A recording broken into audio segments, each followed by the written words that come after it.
അഞ്ചാമത്തെ കാര്യം പറയാനുള്ളത്, ഈ സന്ദർഭത്തിൽ മുസ്ലിങ്ങൾ അവരുടെ ഏറ്റവും പ്രധാനപ്പെട്ട ഉത്തരവാദിത്വം നിർവഹിക്കുക എന്നതാണ്.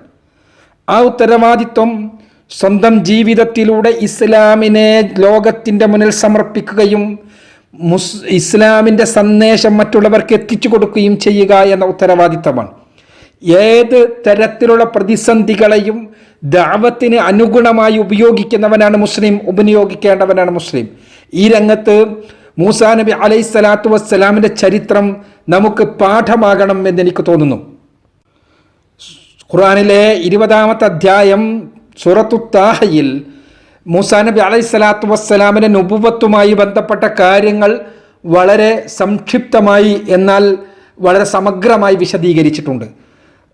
മൂസാ നബി അലൈഹിസ്സലാത്തു വസ്സലാമിനോട് അള്ളാഹു ആവശ്യപ്പെടുകയാണ്, ഇദ്ഹബ് ഇലാ ഫിർഔന ഇന്നഹു തുആ, നീ ഫിർഔനിൻ്റെ അടുത്തേക്ക് പോകണം, അവൻ അതിക്രമകാരികളിൽ പെട്ടിരിക്കുന്നു. ആ സമയത്ത് മൂസാ നബി അലൈഹിസ്സലാത്തു വസ്സലാം അള്ളാഹുവിനോട് ചോദിക്കുന്നത് എന്താണ്? ഖാല റബ്ബിശ്റഹ് ലീ സ്വദ്രി വയസ്സിർ ലീ അംരി വഹ്ലുൽ ഉഖ്ദതം മിൻ ലിസാനി യഫ്ഖഹു ഖൗലി വജ്അൽ ലീ വസീറൻ മിൻ അഹ്ലി ഹാറൂന അഖീ ഇഷ്ദുദ് ബിഹി അസ്രി വഅശ്രിക്ഹു ഫീ അംരി.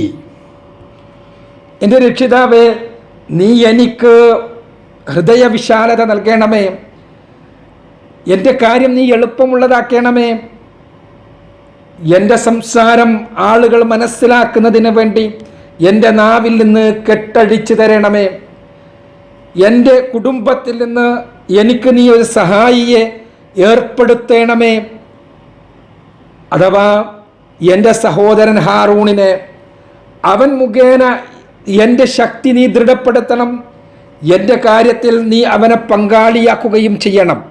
ഇതാണ് മൂസാ നബി അലൈഹിസ്സലാത്തു വസ്സലാം ഫറോവയുടെ അടുത്തേക്ക് പോകുവാൻ വേണ്ടി അള്ളാഹുവിൻ്റെ നിർദ്ദേശമുണ്ടായപ്പോൾ ആവശ്യപ്പെടുന്നത്.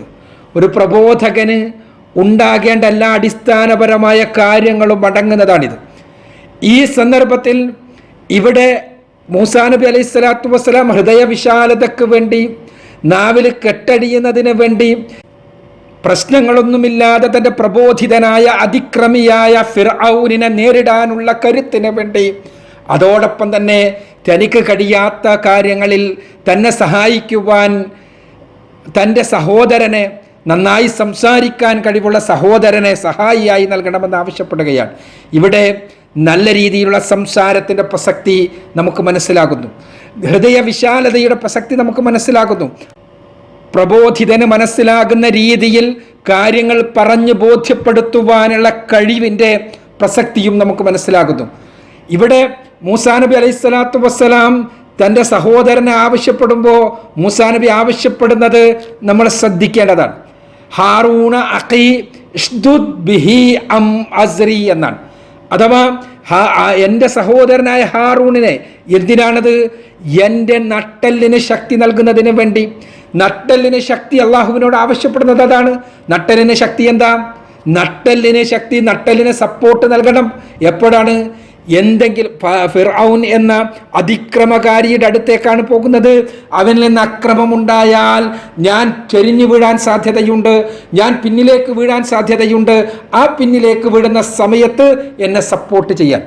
അക്രമം എന്ന് പറഞ്ഞാൽ ഇവിടെ കേവലമായ ഫിർഔനിൻ്റെ ശാരീരികമായ അതിക്രമം മാത്രമല്ല ഞാൻ ഉദ്ദേശിക്കുന്നത്, മറിച്ച് ആദർശപരമായ അതിക്രമം ഉണ്ടാകുമ്പോൾ അവിടെ നിന്ന് ഇങ്ങോട്ട് ഒഫൻസ് ഉണ്ടാകുന്ന സമയത്ത് എന്നെ ഡിഫെൻഡ് ചെയ്യാൻ ഒരാൾ ആവശ്യമുണ്ട്, എന്നെ പ്രതിരോധിക്കുവാൻ ഒരാൾ ആവശ്യമുണ്ട്. എൻ്റെ നാവിന് അതിനുള്ള കഴിവില്ല, എൻ്റെ ശരീരത്തിന് അതിനുള്ള കഴിവില്ല. അതുകൊണ്ട് തന്നെ എനിക്ക് അത്തരം ഒരാളെ ആവശ്യമുണ്ട്.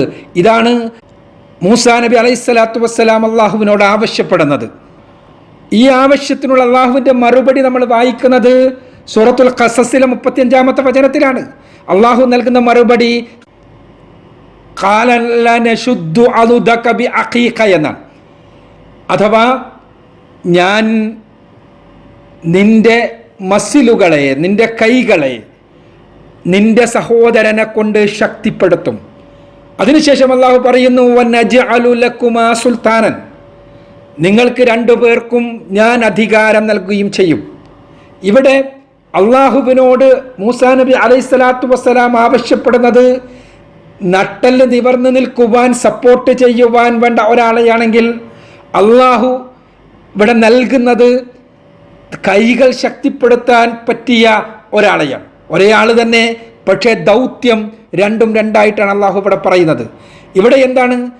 കൈകൾ ശക്തിപ്പെടുത്തുക എന്നത് ഒഫൻസിൻ്റേതാണ്, പ്രതിരോധത്തിൻ്റേതല്ല, പ്രത്യാക്രമണത്തിൻ്റേതാണ്. അഥവാ ഇവിടെ പ്രബോധിതൻ എന്നുള്ള നിലക്ക് ഫിർഔനിൻ്റെ അതിക്രമങ്ങളെ പ്രതിരോധിക്കുക മാത്രമല്ല, യഥാർത്ഥത്തിൽ ആദർശരംഗത്തുള്ള പ്രത്യാക്രമണം തന്നെയാണ് മൂസാ നബി അലൈഹിസ്സലാത്തു വസ്സലാം നടത്തേണ്ടത് എന്ന വസ്തുതയാണ് ഈ ആയത്തുകൾ നമ്മൾക്ക് പറഞ്ഞു തരുന്നത്. മൂസാ നബി അലൈഹിസ്സലാത്തു വസ്സലാം നട്ടെല്ല് നിവർന്നു നിൽക്കുവാൻ സപ്പോർട്ട് ചെയ്യുന്നതിന് വേണ്ടി ഒരാളെ ആവശ്യപ്പെടുമ്പോൾ കൈകൾ ബലപ്പെടുത്തുന്ന ആളെ നൽകുന്ന പടച്ച തമ്പുരാൻ ഇവിടെ നമുക്ക് പറഞ്ഞു തരുന്നത് പ്രബോധകന്റെ ദൗത്യം എന്താണ് എന്നുള്ള കാര്യമാണ്. നമ്മളിവിടെ ഏതെങ്കിലും ആരോപണങ്ങളും വിമർശനങ്ങളും വരുമ്പോഴേക്ക് ഏതെങ്കിലും വാൽമീകങ്ങൾക്കകത്തേക്ക് ചുരുണ്ടുകൂടി ആ വിമർശനങ്ങളിൽ പ്രയാസപ്പെട്ട് ഇസ്ലാമിനെ തന്നെ ആ വിമർശനങ്ങൾക്ക് അനുസൃതമായ രൂപത്തിൽ അഴകുഴമ്പൻ രൂപത്തിൽ അവതരിപ്പിക്കേണ്ടവരല്ല. ഏത് വിമർശനങ്ങളെയും നെഞ്ച് നിവർത്തി നേരിടുകയും പരിശുദ്ധ ഖുർആനിൻ്റെയും തിരുസുന്നത്തിൻ്റെയും ആയുധങ്ങൾ ഉപയോഗിച്ച വിമർശകരുടെ മിഥ്യയായ ആശയങ്ങളെ തകർത്തെറിയുകയും ചെയ്യുക എന്ന ദൗത്യമാണ് മുഅ്മിനിൻ്റേത്, മുസ്ലിമിൻ്റേത്. റസൂലുള്ളാഹി സ്വല്ലല്ലാഹു അലൈഹി വസല്ലമ ഈ ദൗത്യം നിർവഹിച്ചത് സമൂഹത്തിൽ പച്ചയായി ജീവിച്ചുകൊണ്ടായിരുന്നു, സമൂഹത്തിൽ നിന്ന് ഒളിച്ചോടിക്കൊണ്ടല്ല. അക്കാര്യം പ്രത്യേകം പറയേണ്ടതുണ്ട് എന്നെനിക്ക് തോന്നുന്നു. എന്തുകൊണ്ടെന്നാൽ പലപ്പോഴും പുതിയ കാലഘട്ടത്തിൽ ഇസ്ലാം എന്ന് പറഞ്ഞാൽ, ഇസ്ലാമിക പ്രബോധനം എന്ന് പറഞ്ഞാൽ, ഇസ്ലാമിക ജീവിതം എന്ന് പറഞ്ഞാൽ സമൂഹത്തിൻ്റെ മുഖ്യധാരയിൽ നിന്ന് ഒടിഞ്ഞു നിന്ന് ഒരു മതജീവികളായി തീരലാണ് എന്ന ധാരണ പൊതുവെയുണ്ട്. മുസ്ലിങ്ങളെ സംബന്ധിച്ചിടത്തോളം അവരുടെ മാതൃക റസൂലുള്ളാഹി സ്വല്ലല്ലാഹു അലൈഹി വസല്ലമയാണ്. പ്രവാചകൻ സ്വല്ലല്ലാഹു അലൈഹി വസല്ലമ സമൂഹത്തിൽ നിന്ന് മാറി നിന്ന വ്യക്തിയല്ല. പ്രവാചകനെ നമുക്ക് സമൂഹത്തിൻ്റെ എല്ലാ പ്രശ്നങ്ങളിലും നമുക്ക് കാണാൻ കഴിയുന്നു. മക്കയിലെ പ്രവാചകൻ റസൂലുള്ളാഹി സ്വല്ലല്ലാഹു അലൈഹി വസല്ലമ അവിടെ വേണ്ടപ്പെട്ടവനായി നിലനിൽക്കുന്നത് നുബുവത്തിന്റെ മുൻപ് മാത്രമല്ല, നുബുവത്തിന്റെ ശേഷം കൂടിയാണ്.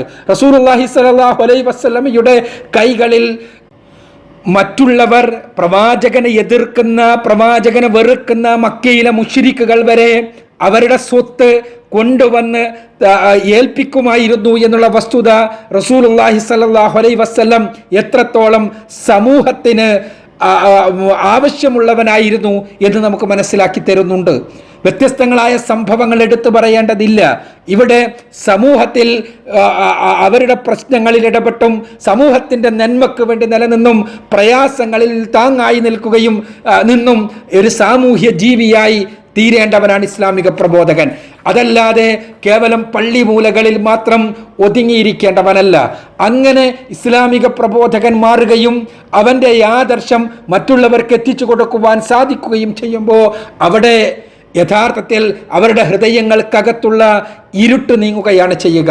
നമ്മുടെ ദൗത്യം അതാണ്. ആരെയെങ്കിലും വെറുക്കുകയും വെറുപ്പിക്കുകയും ചെയ്യുകയല്ല, ആരെയെങ്കിലും ഭയപ്പെട്ടുകൊണ്ട് മാളത്തിലേക്ക് ഒളിച്ചു പോവുകയല്ല.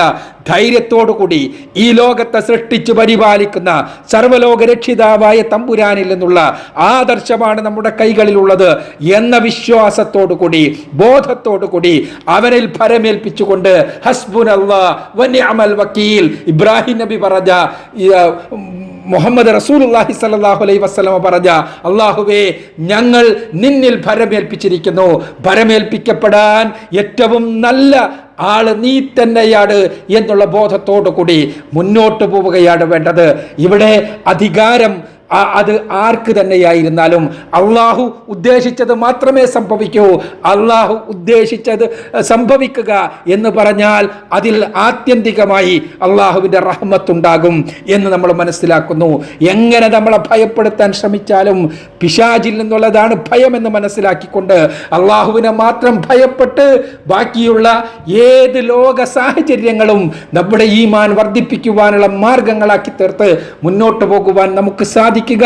അതോടൊപ്പം തന്നെ ഇസ്ലാമിക ദഅവത്ത് എന്ന ദൗത്യം നിർവഹിച്ച് ആളങ്ങളിലേക്ക് ഒളിക്കുന്നതിന് പകരം പച്ചയായി സമൂഹത്തിന്റെ മുന്നിൽ ഹൃദയവിശാലതയോടുകൂടി എഴുന്നേറ്റ് നിന്ന് സാമൂഹ്യ ജീവിയായി നിന്ന് അവർക്കിടയിൽ ഇസ്ലാം ജീവിച്ച് കാണിച്ചു കൊടുത്ത് അതോടൊപ്പം തന്നെ നാവിലൂടെ ഇസ്ലാമിന്റെ സന്ദേശം അവരിലേക്ക് പ്രസരിപ്പിച്ച് മാതൃകയാകാൻ നമുക്ക് സാധിക്കുമ്പോൾ അള്ളാഹുവിന്റെ സഹായമുണ്ടാകും. ആ സഹായത്തിലാണ് നമ്മുടെ പ്രതീക്ഷ. അള്ളാഹു അനുഗ്രഹിക്കട്ടെ. വാഖിറു ദഅ്വാനാ അൽഹംദുലില്ലാഹി റബ്ബിൽ ആലമീൻ.